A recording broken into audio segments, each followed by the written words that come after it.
atatueleza.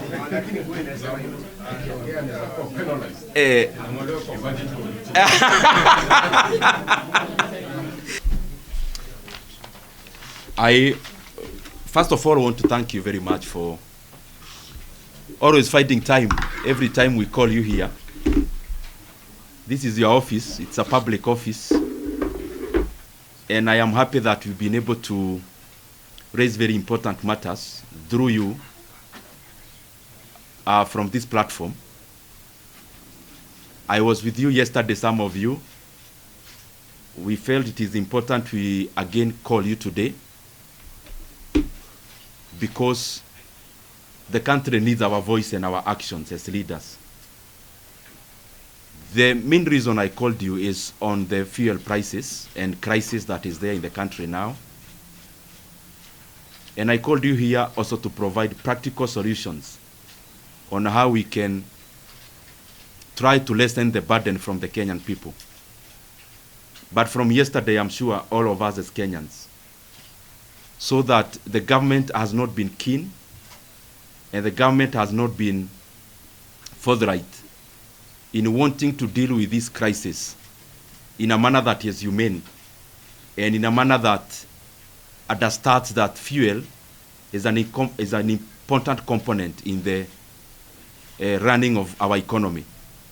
Our economy literally runs on oil and fuel. And how we have seen, including the communication from government, has been disappointing and has been underwhelming. Because in such a matter, you'd have expected that instead of sending a memo to the newsrooms, just by the time you are finishing to read news, this is a matter that needed more explanation from senior government officials, because it's very far-reaching. I mean, increasing fuel with the margins Kenya increased. I am seeing, if you don't mind, maybe the ones who are here, naona kama you can try not to obstruct the others, or maybe hapo kando kidogo, tafadhali. So the issue is that the margin at which fuel was increased is not just about pump. It is about the spiraling within the economy. And let me start here by saying that the hiking of fuel prices that happened yesterday, of course, is unprecedented in terms of quantum. We have never seen that kind of margin increase in fuel prices ever since April started releasing the guidance of prices. And therefore, this is a very important matter to our economy and the running of our economy in all sectors. Just today, we have seen that the transport industry have also reacted to the hike in fuel prices by also passing over that burden to the consumers of the services within the transport industry. That is also likely to also happen in manufacturing. It is likely to happen in every other sector within our economy. And therefore, the bigger question that we need to ask ourselves as Kenyans, between the ripple effect of increasing fuel with the kind of margin that we did yesterday as Kenya, between that effect, that direct effect, and the ripple effect that is there, and on the other side, the amount of money that we could spend in making sure that fuel is affordable, what is a bigger cost to the economy, and which is a more prudent thing to do?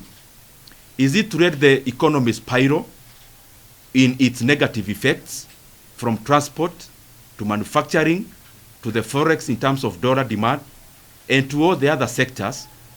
Is it better to stop that spiraling by spending some little more money on bringing down the prices, or is it unleashing the entire price increment to the consumers? That is what we need to interrogate. And as I said before, it is upon us as leaders to also offer practical, reasonable proposals that Kenya can work on.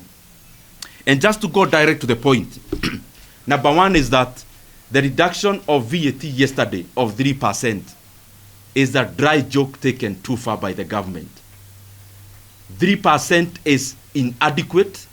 It is not addressing the issue on the table. Secondly, is that the people of Kenya expected the government to also talk about lowering fuel levy. And number 3, the subsidy that was provided yesterday through the Fuel Stabilization Fund is overwhelmingly inadequate, and we need to do something about it.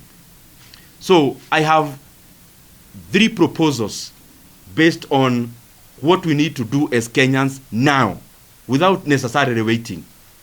I have kept talking about this issue for the last 1 month because this was not an emergency that happened to Kenya.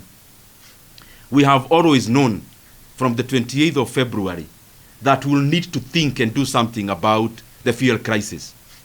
The fact that we had to postpone offering solutions up to yesterday evening, almost at midnight, just shows how casually the government has been taking this matter. So, as I talk about these 3 proposals, I request those who are concerned. This is not the time to chest dump and show Kenyans who knows what more than who. It is the time to present credible solutions to the issue that is the Kenyans are grappling with today. The number 1 proposal that I have, and wholesomely, the practical proposal we have can reduce fuel prices by 27 shillings today without hurting anyone. One is that we need to reduce our VAT by an extra 5% now. And that extra VAT of 5% will mean that our fuel prices will go down by, on that segment alone, by around 8 shillings. The second proposal is that we need to degazette the 7 shillings that was added on fuel levy in the year 2024. It was done through a gazette notice by the Minister for Transport. The same way, he needs to give a gazette notice today before the close of today. That will also bring down the fuel prices by an extra 7 shillings. The other thing that we must do is that the Fuel Stabilization Fund has close to 20 billion Kenya shillings as we talk. And this is not money that has been budgeted for.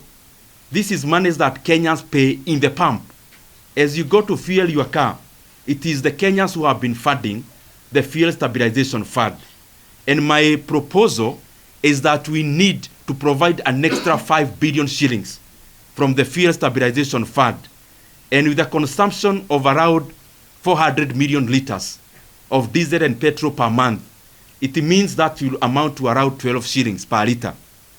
Adding those 3 elements, specifically reducing VAT by an extra 5%, that gives an extra reprieve of around 8 shillings, reducing fuel levy by around 7 shillings, and also offering an additional subsidy of 5 billion shillings from Fuel Stabilization Fund.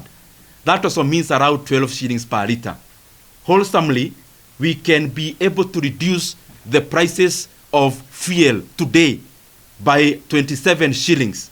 And what that is likely to do is that we are going to arrest the very many spiraling effects that will happen starting today out of the reckless decision that was made by government yesterday.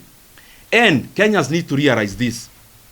The proposals I have given, I'm not even requesting the government to do anything. Kenyans are just saying, take back the levies and taxes where you got them. That's what the people of Kenya are saying. The additional 8% VAT was added by this regime in 2023.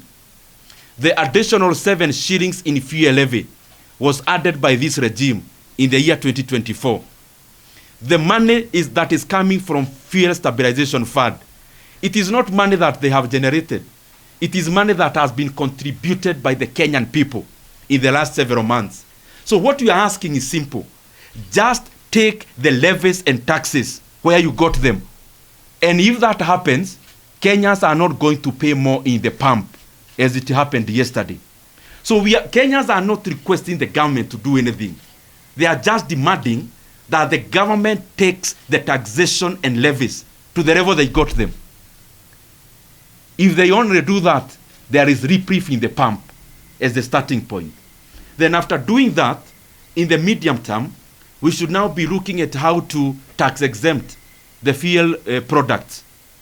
We at least take our VAT to zero in the intermediate period, because the issue we are dealing with is not long term.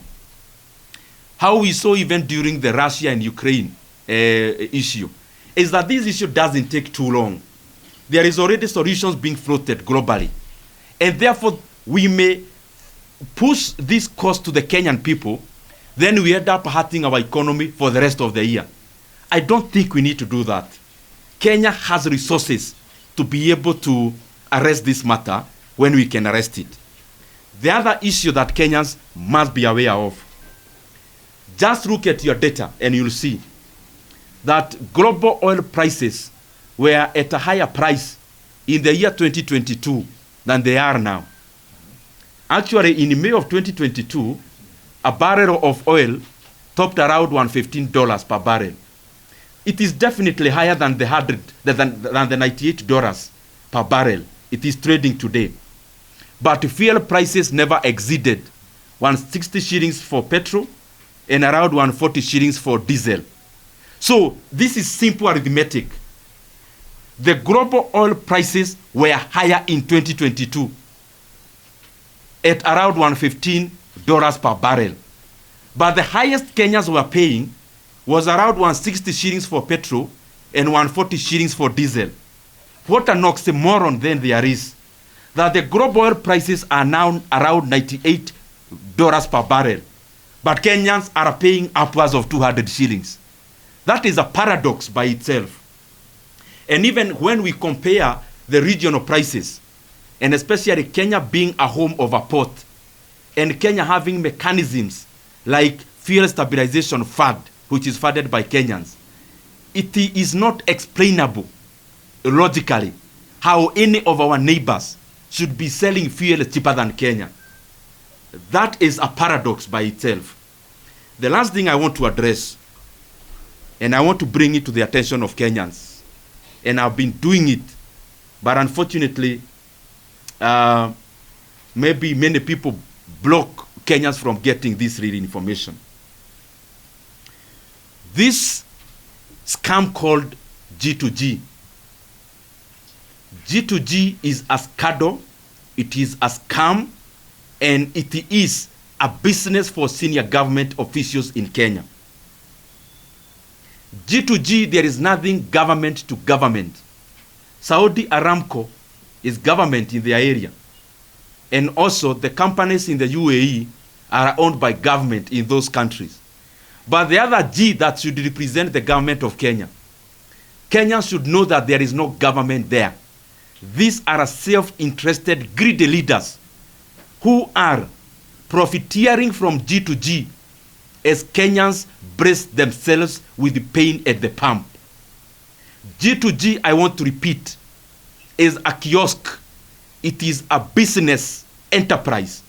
It is a profit machine for senior government leaders in Kenya.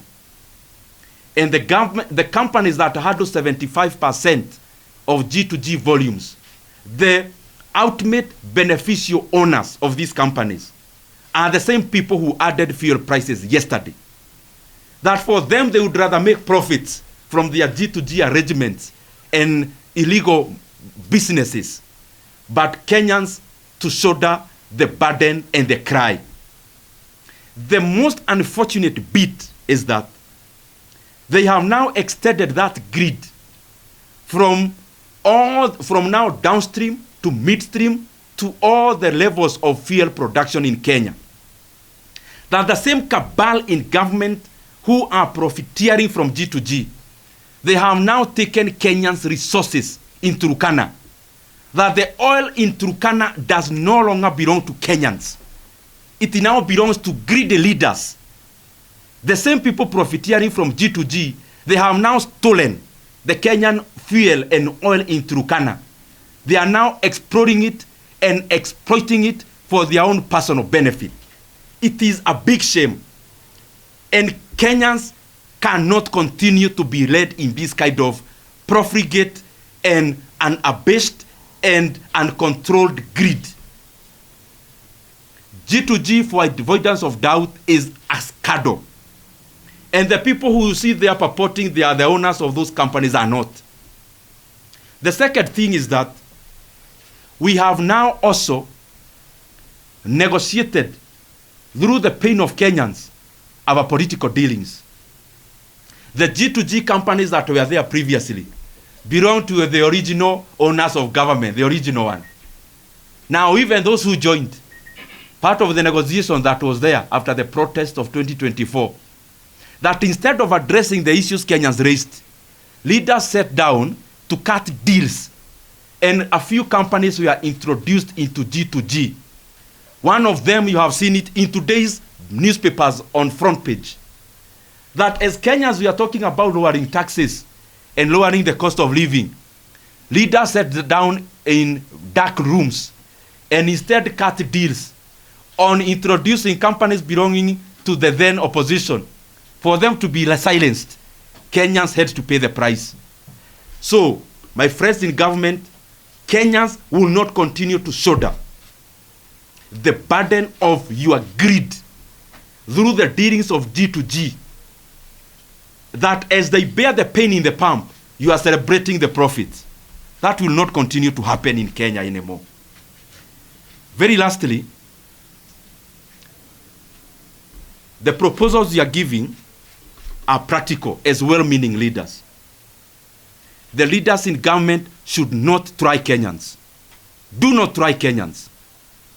You may be swimming in money out of the profits you are making from G2G, but Kenyans are wallowing in poverty created by the same policies. Do not try Kenyans. It is to your benefit that soonest the government must call a consultative meetings of all the departments involved. We must reduce VAT further. We must reduce fuel levy. And we must provide an extra not less than 5 billion shillings for an additional subsidy. And those practical solutions will bring down the fuel prices by at least 27 shillings. Let us not try the patience of Kenyans further. It is to your benefit that you arrest this matter now by following what Kenyans are proposing. Don't argue with Kenyans, because soon you'll be arguing with yourself. Thank you very much.